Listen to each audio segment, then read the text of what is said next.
other things that they're reading and say, you should read this, Mrs. Pulford, bring this into our library, get this into other people's hands. And so things that I find that I think are interesting, but also things that they think we need. And so I think it has to keep growing with the things that they like. Being on leave last year, there was very little in this room when I came in that had been here maybe before, and so it was very much about, right, we need books, a class library is important, where do we start? And so over the course of this year, continued to build and build and build into what's here now, and still growing. There's like all different genres, I think that's cool. And there's like horror and thriller, there's fantasy, there's mystery and sport. It's kind of just good from when you don't get a book from the library, because you can't always find what you want there. And there's always different stuff here. Huge range of books. There's like 100. And also you don't have a limit of how you have to borrow, how long. I started right at the start of the year coming in and seeing basically a blank room at second-hand bookshops, at charity op shops, places that often have very high quality of books still, but at a very affordable price, so $1 to $3 a book, and continue to visit those. It seems there's always lots of people handing their books on, which has worked for us. A couple of the warehouse sales and getting a box for $40 kind of thing, and some are donated from other people, which has been lovely when that happens. Some are mine that I've had at home and don't need. And yeah, I think that's been the main thing, and to continually go to those kind of places and just seeing what's available, seeing if there's things there that I think fit particular students or would fit the class. And so we talk a lot about the things they're reading. We have regular visits to our school library where they're introduced to perhaps some very new titles, and those that have liked something there and can talk about, I like a mystery, or this is a book I've read before. That helps to shape what I think some of them like. But it's also knowing who they are, even if they can't articulate that like a book about that. I know this person plays football, I know this person is curious about ancient history, and I look for novels that I think might suit that person or might fit with something they like. We have book chats, sitting together in small groups with myself or with our librarian and talking about what they're reading at the moment, how do they find it, whether they like it, and not only just the passing of titles that happens from that, but my listening in going, okay, you like James Bond, you like Star Wars, and finding books then that might, suit those interests that come through. We've also had a couple of times a reading restaurant. We've had tables set up where I've put a whole bunch of books out and said, you're going to have 10 minutes with that book, read it, see what you think about it, review it, see if it might suit somebody else that you could pass it on to. And it's been a way for them to maybe touch in on books that they wouldn't have picked up normally. And if that's worked, then I go, right, well, we can get those ones again. We can look for those kind again. So, yeah, I think that's probably how it's grown to this point. We have a thing called a reading restaurant. We do it like once a term. So she gets new books for the class library, and we all have specific little tables, and we have these little menus type things, but instead of like food menus, it's like book menus. So you write down like what book you want to read and like what books you're interested in. There's a book in front of you, and you've got to read that for like 10 minutes, and then this book will come around with food for you. Like Oreos or crackers or like a book tasting. Which is so great that they're prepared to do that and to create that environment, that there's a freedom in that. If you don't particularly like that book and want to stick with it, it's okay to pass it on. It's okay to say, okay, this one didn't suit me, but I have had a go at it. And so there's that a little bit of freedom of knowing that that's possible. There's no real emphasis on you must be reading a novel and it must be of this length. It's let's just get reading. Let's find something that you might like to read. And it has happened that it's a lot of novels, but there's other things that they can read too, and that's part of the vibrancy sort of what reading looks like in here, that they know reading novels are important and it's good and we're getting things from that, but there's also other options if you need a bit of a break or you're in between novels that you like. So we're still reading, just of various things. As soon as she sort of like buys them, she'll like show them to the class and like explain what they are about. Like a little book show. Okay. Like she stands in the front of class and says like, we got this book. And we'll also have like days where we'll get to like read the books like a whole sort of day and eat like food while you're reading it. In the classroom, my days here, it's 20 minutes and it sometimes extends and can be longer, particularly if they're engaged. One of our reading restaurants, we went for about an hour and a half, which wasn't supposed to happen, but they were so engaged and there was the conversations going of, I've just found this one and I want to keep going, but the next person was waiting for it, so just pushing those times a little bit. 20 minutes absolutely every day. We also set it as sort of homework to please keep reading. We write that back into our journals when they come back that they've been reading. I'm not always going to know if they have, but I can tell when they come back going, this is the bit I'm up to in my book, or I've just finished this book, that I know, okay, you've been reading at home. I know you weren't finishing that here. And so that's really good too, that I don't think a reading log, a very strict reading log of here's how much you read at home would work for this particular class. And so it's that more fluid conversations that come of them saying, I'm up to this bit and here's what I think is happening next, that lets me know they'd read further at home, and that's good. Yes, it's very much about that access and opportunity, which is not something I can guarantee for everyone outside of the classroom walls, and so it's definitely a belief in my classroom to make sure there is that designated time every day, not always at the same time in each day, but every day that we are just reading. We might talk and reflect on our reading, but it is designated time for you to read and immerse yourself in a text of some kind that interests you, that engages you, that extends you. And so I think perhaps some struggled with that at the start of the year, not knowing that it's not just quiet time, but it's actual reading. I want to know that you're reading. I want to hear about what you've gained from your reading. And now at this point of the year that we can see there's so many conversations about it. There's so many books passing hands that I don't ever get to have a chance to read myself because 6 kids are in line to read it, and that's a good thing. It's a good problem. Normally when, if we have reading time, she'll walk around and, sort of look what we're reading, or she'll get us to read to her. So And just see then what type of she'll pick up, 10 or so books, every couple of weeks, and just fill up all the bookshelf. We also get to write down what we'd want, series of authors and...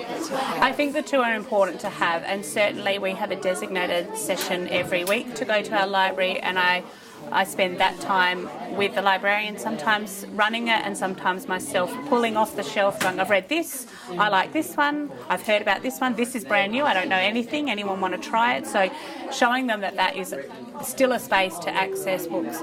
But with 500 and something kids all accessing books there, it became important to build something here that they know they could get to straight away.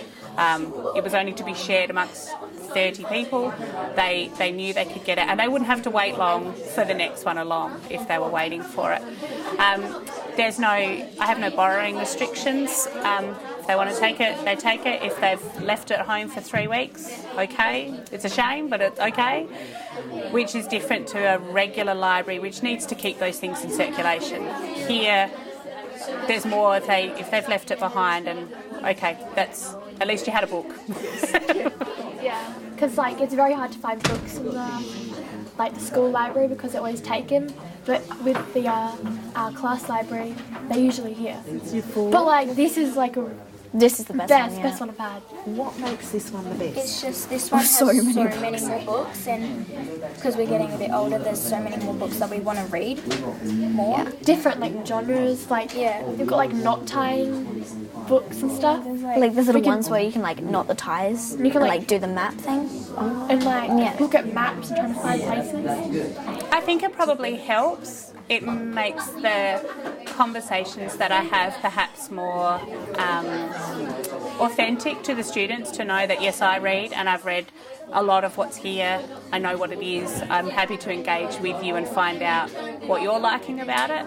But I think a willingness to embrace books. I don't know if you have to be a very strong reader yourself, but I think it helps because some will see themselves in me and know that that's what we share together. Others can see that as modelling and go, oh, okay, this is what reading should look like. And if I don't want to read big, thick, long novels, I'm allowed to read this map and I'm allowed to read these things that allow me to read as well. And I think modelling a connection to books and modelling the importance of books helps to bring all of the students into this culture of what we're trying to build and to enjoy reading. We had the reading restaurant that we had the first time. I think a few were sort of, oh, what's this? Why am I just sitting here reading? The second time, there was this enthusiasm of, we're doing that restaurant thing again. And it may have been because there were biscuits, but it's a restaurant, so you have to.